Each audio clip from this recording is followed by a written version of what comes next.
¿Cómo están, señores estudiantes? Vamos a continuar nuestro estudio en relación a lo que es la pediatría en la parte gastrointestinal y vamos a estudiar un tema que es muy relevante por cuanto se da con mucha frecuencia. Vamos a tratar en la clase de hoy el tema de lo que es el dolor abdominal recurrente. Entonces, el dolor abdominal recurrente está abreviado como DAR.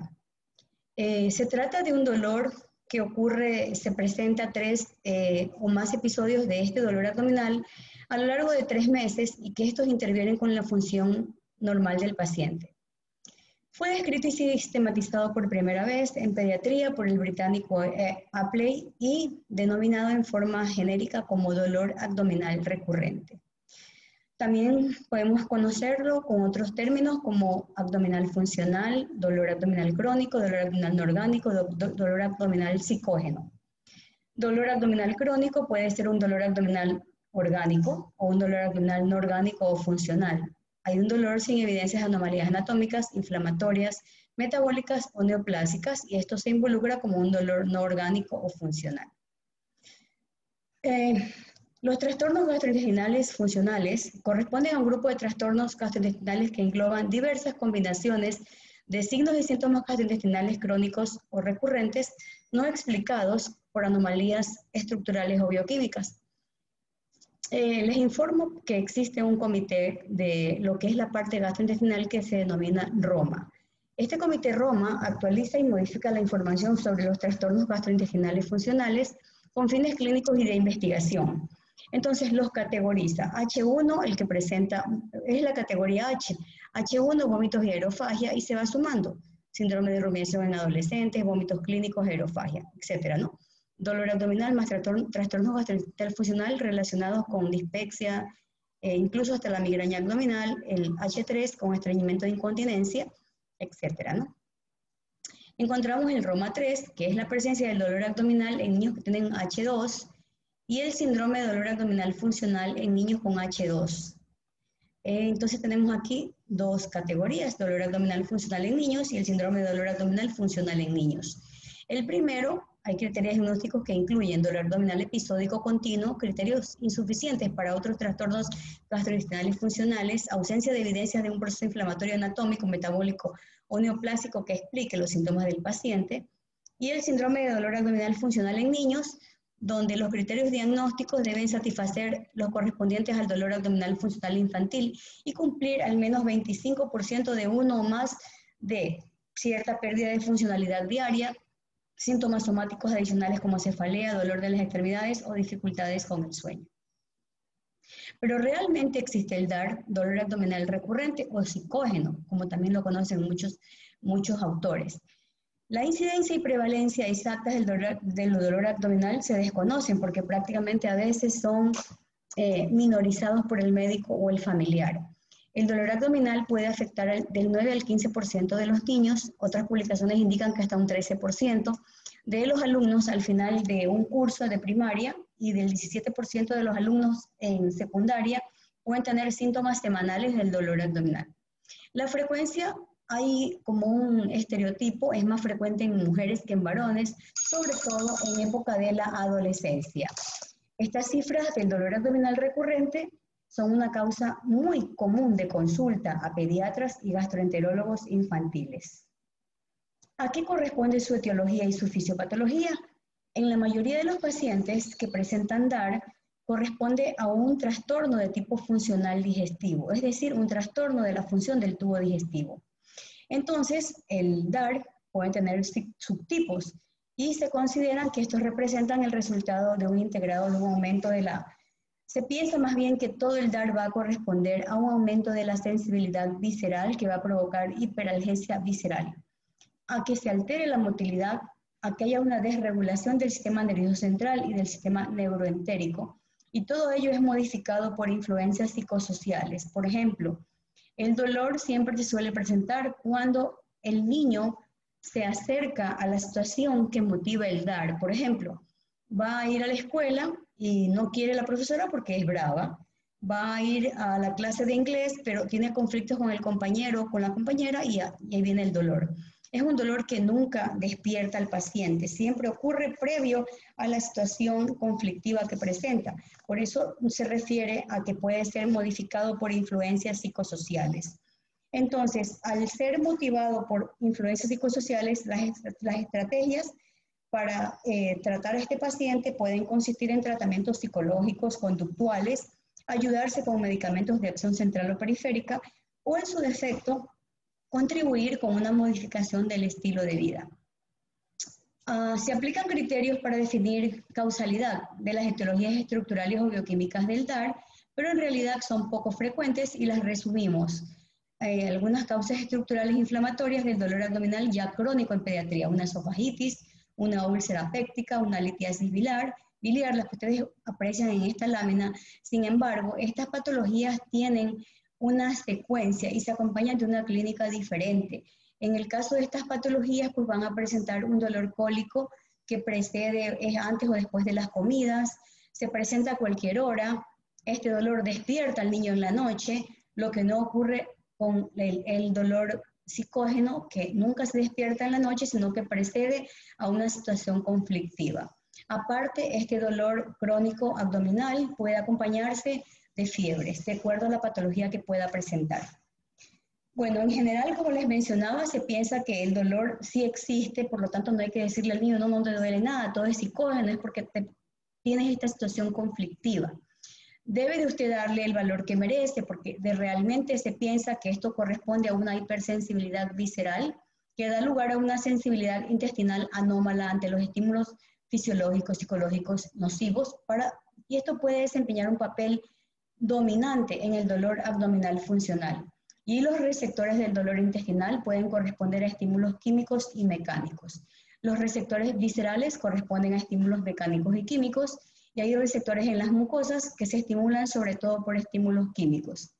Las vísceras tienen dos tipos de inervación, los nervios vagales y los raquidios esplácnicos o pélvicos y raquidios esplácnicos. La respuesta del niño al dolor puede verse influenciada por el estrés, por el tipo de personalidad, el esfuerzo y la conducta patológica en el seno familiar.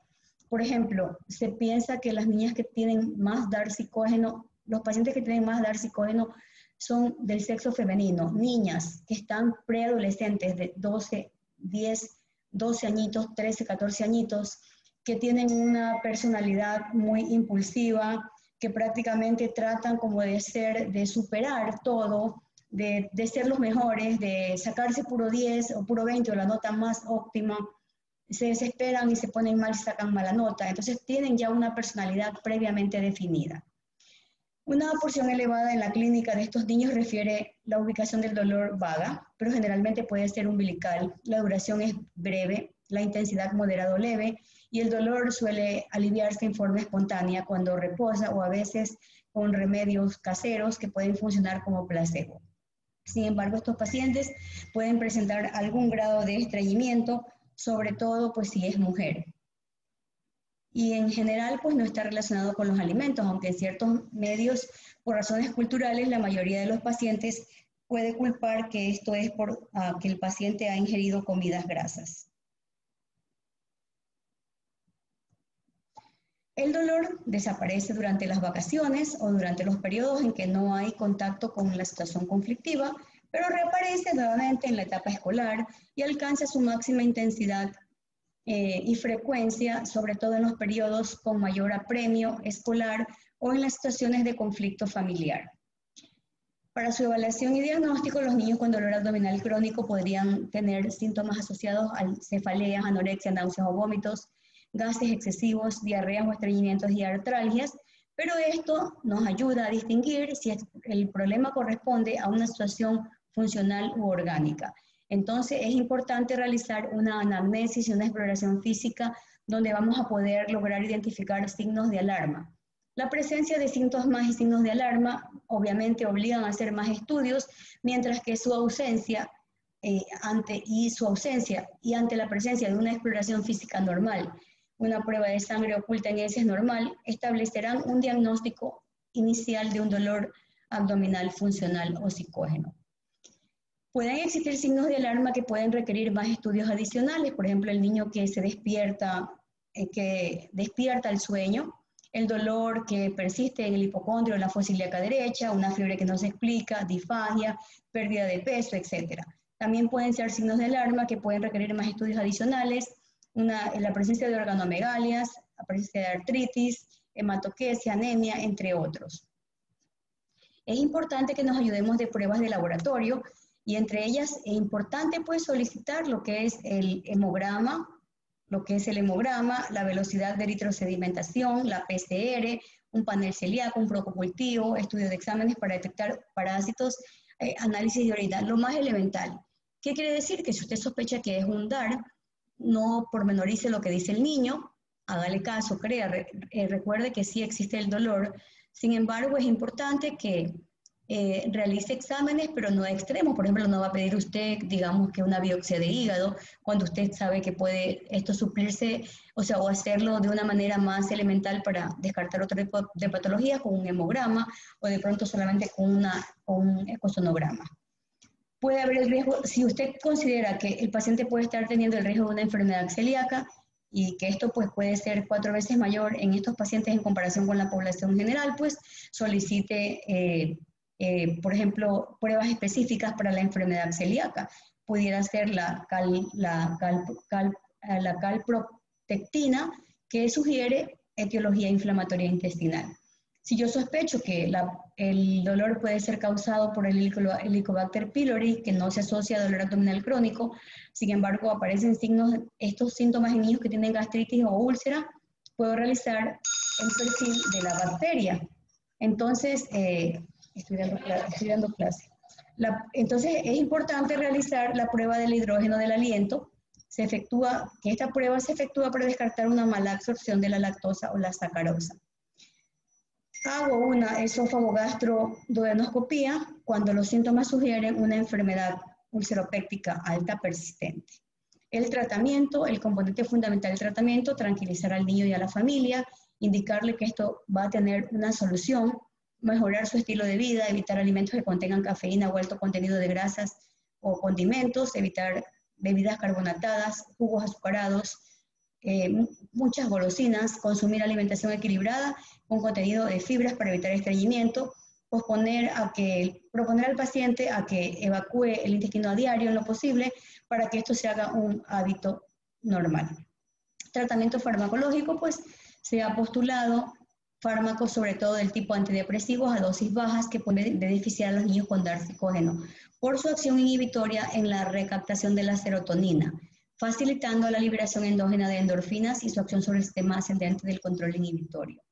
Los fármacos que pueden emplearse pueden ser antiácidos para síntomas dispéxicos, antiespasmódicos o bajas dosis de aminotriptilina. También podemos utilizar inhibidores de la bomba de protones o relajantes del músculo visceral en forma empírica, pero estos a veces pueden carecer de utilidad si no existe una indicación específica y más bien pudieran ser contraproducentes para el paciente. El dolor abdominal crónico con síntomas de intestino irritable puede utilizar antidiarreicos, laxantes, no estimulantes. El aceite de menta durante 2 semanas mejora los síntomas del síndrome de intestino irritable en los niños.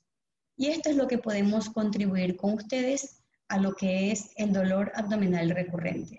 Recuerden ustedes que son niñas, por lo general preadolescentes o adolescentes, que se exigen y se obligan a ellas mismas a tratar de ser mejores. Y el dolor ocurre previo a situaciones conflictivas. Muchas gracias y que